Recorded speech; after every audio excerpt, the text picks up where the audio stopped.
एक बार एक पेंटर ने एक शानदार पेंटिंग बनाई। उसने इतनी खूबसूरत पेंटिंग बनाई थी कि उसे लगने लगा था कि उसने अपनी पूरी जिंदगी में ऐसी पेंटिंग नहीं बनाई जिसके अंदर कोई भी गलती नहीं थी। इससे पहले उसने जितनी भी पेंटिंग्स बनाई थी उसमें कुछ ना कुछ अधूरा रह ही जाता था, कुछ ना कुछ गलतियां हो ही जाती थी। लेकिन ये जो पेंटिंग उसने बनाई थी इसके अंदर उसे कोई भी गलती नहीं लग रही थी। तो उसने सोचा क्यों ना मैं इस पेंटिंग को एक चौराहे पर लगाऊं ताकि मेरी इस पेंटिंग को लोग दुनिया भी देखे। तो वो गया एक चौराहे पर और उसने अपनी पेंटिंग को वहाँ लगा दिया और उसने पेंटिंग के नीचे ये लिखा कि आपको इस पेंटिंग में जो भी गलती दिख रही है उस पर एक छोटा सा निशान लगा दीजिए। ये लिखकर वो वहाँ से चला गया। फिर शाम को जैसे ही वो उस पेंटिंग के पास गया तो उसने देखा कि उस पेंटिंग पर इतने सारे निशान थे कि वो पेंटिंग काली हो चुकी थी और वो जो पेंटिंग थी वो दिखाई ही नहीं दे रही थी। अब वो अपने दोस्त के पास गया और उसे सारी बात बताने लगा। तो उसके दोस्त ने उससे वैसी ही एक सेम टू सेम पेंटिंग बनाने को कहा।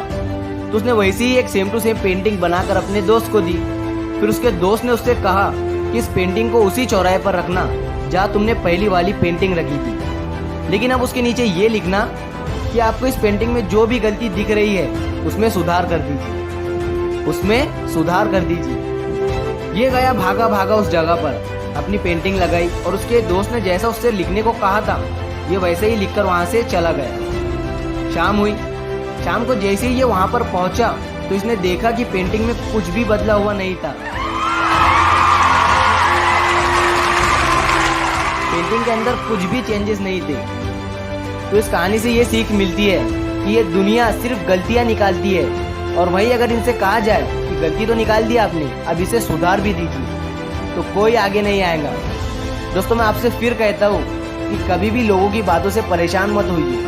आपको अपनी जिंदगी में सिर्फ एक आदत लगानी पड़ेगी जो कि हर कामयाब इंसान में होती है, और वो आदत है इग्नोर करने की आदत। जब तक आप लोगों की बातों को इग्नोर नहीं करोगे तब तक आप जिंदगी में आगे नहीं बढ़ोगे। जरा सा इसने कुछ कह दिया तब आप लोड ले लेते हो, जरा सा उधर कुछ काम नहीं हुआ तब आप लोड ले लेते हो। मैं आपसे फिर कहता हूँ इग्नोर करना सीखो, जिंदगी में कामयाब हो जाओगे। तो अगर आप मेरी आवाज़ पहली बार सुन रहे हो तो मेरे चैनल को सब्सक्राइब कर दीजिए ताकि और भी मोटिवेशनल कहानी आप तक पहुँचे।